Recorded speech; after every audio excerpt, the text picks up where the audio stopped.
So here we got the 5-day chart, 5-minute candles representing last week's price action for DGLY Digital Alley Inc. So it's a clear uptrend followed by a big spike, followed right by a pullback all the way where it came from and even lower at eventually on Friday here. So what happened was the civil unrest at the Capitol and all the riots. This is a go-to play for when there's protests, because they sell body cameras and tasers. So all the day traders rush to it. But then they drop an offering, scare everyone. Then they pull the offering and don't even execute it. So it's an interesting play. So let's go over what they did exactly and further out view of the price action. So it is in writing. The Digital Alley suspends stock offering, shares down 26%. So they terminated their plan to pursue a public offering they had announced previously. So from my perspective, that was dumb. Why scare the bulls out of the situation? Pretty much just feeding the shorts on the drop and then not even execute it. They say they're well capitalized and expect existing cash and equivalents to be sufficient till the end of at least 2021. So what are they doing? They're trying to capitalize. They look opportunist when they're doing things like that. And it's also worth noting that S3 that they filed on July 30th here, 125 million shares. So that's what it was going to come from. So that will be looming in the distance. At any moment that could drop. So I'm not going to hold this for long term. It's going to be a day trade, over one night, overnight, 2 night, overnight swing to me. Nothing longer than that. But probably better off day trading because of that they're teasing that. So they drop the offering and then they pull it back.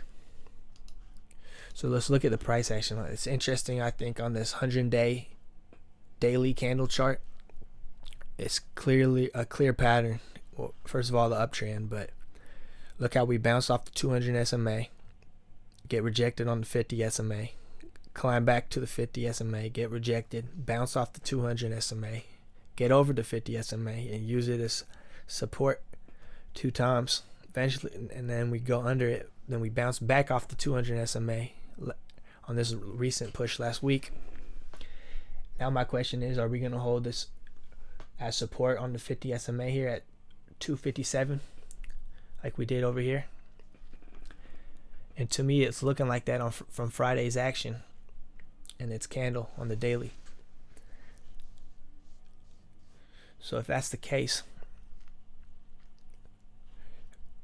we don't see too many bounces after the big moves on this. There's one right here. There's one after 3 days. So this one, it was up 2 days, 2 red days, green day. This one was up big green, 3 red, green. So now we're up 3 green, that 2 red. There's no clear patterns to pull out of that. But let's look at the year. And it's clear what happened. So we spiked hard when it rioted in Minneapolis and all those police situations. When they the George Floyd protests.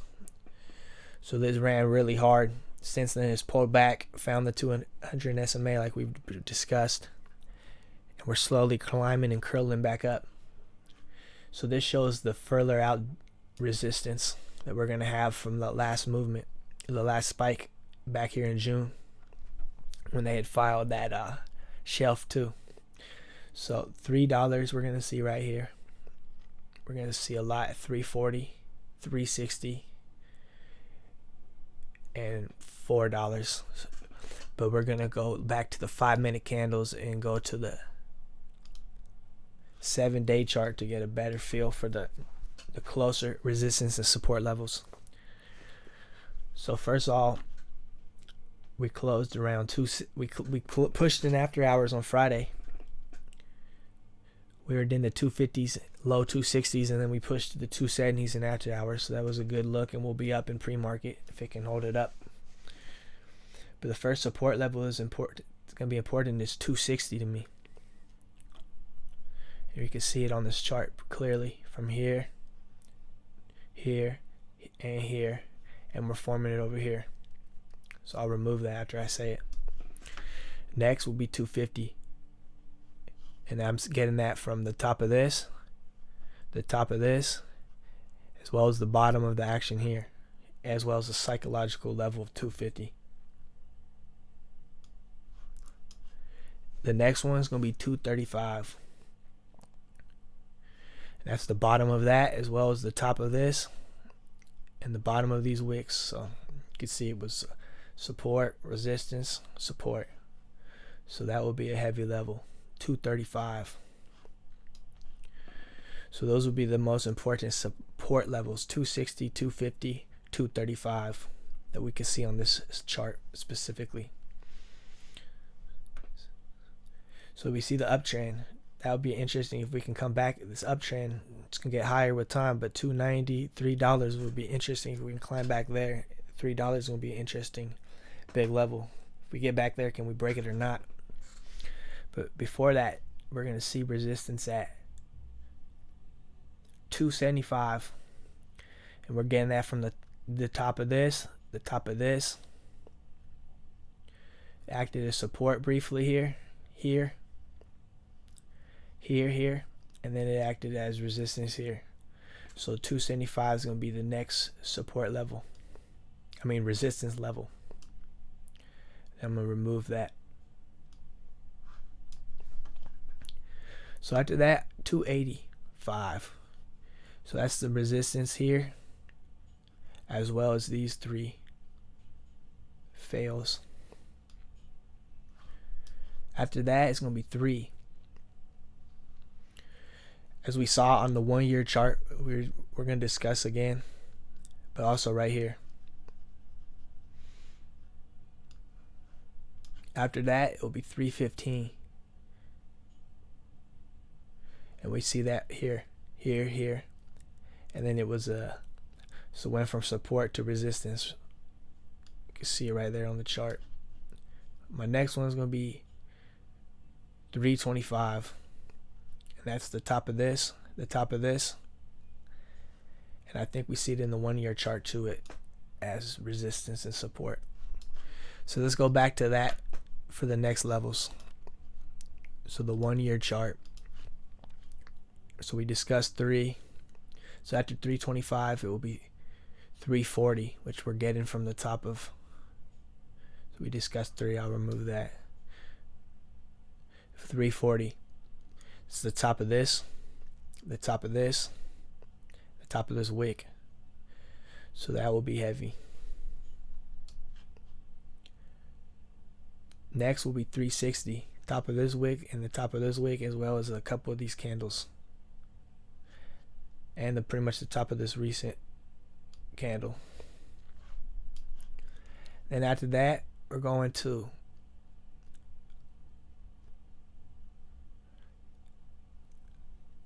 $4.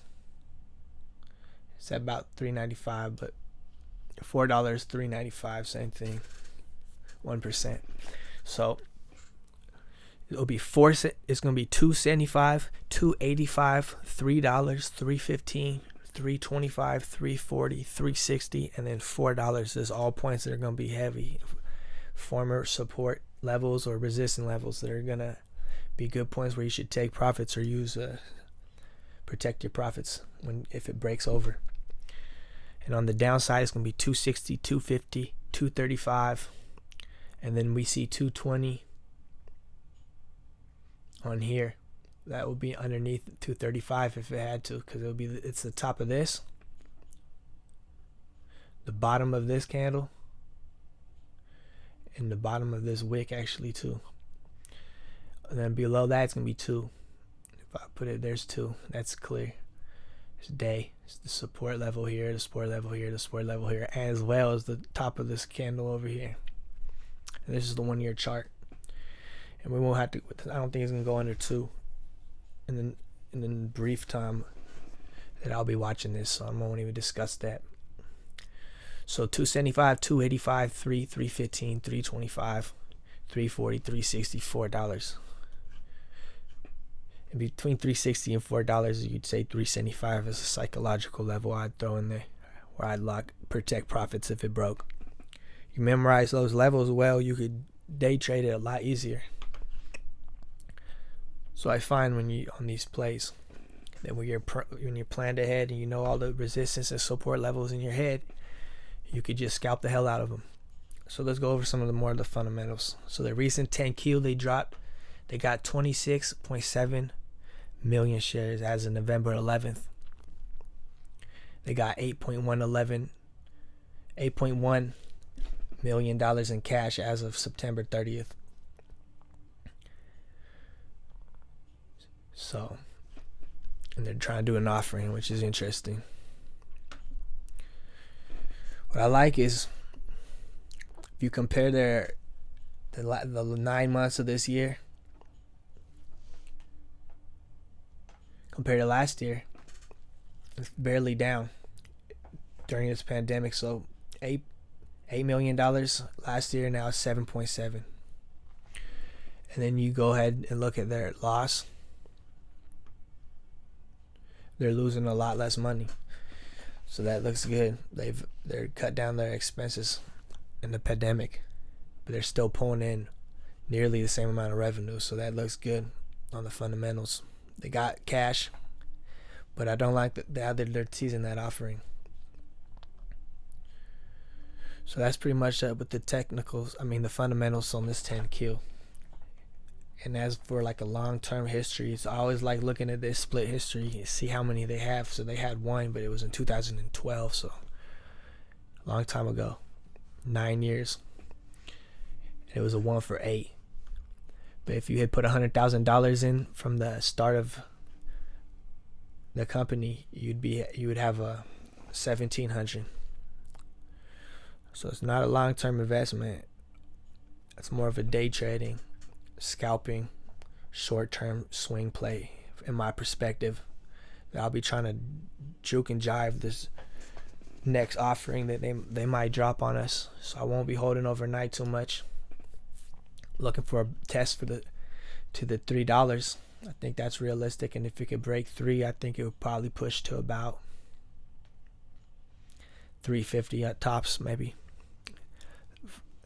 And it's going to really depend on what happens in the news, if there's another riot or not. As soon as that situation or anything like that comes, you could try to be the first one into these plays and catch these spikes that we're seeing every time it happens. So that's about it. With the profitable pig picks, you'll be getting access to the Discord and real-time SMS alerts that detail the particular ticker, a clear buying range, defined risk, and 2 price targets with a good risk to reward ratio, and a brief explanation of what type of play it is. On the Discord, I'll be going over real time, play by play, the situation as it changes. As we all know, trading is dynamic.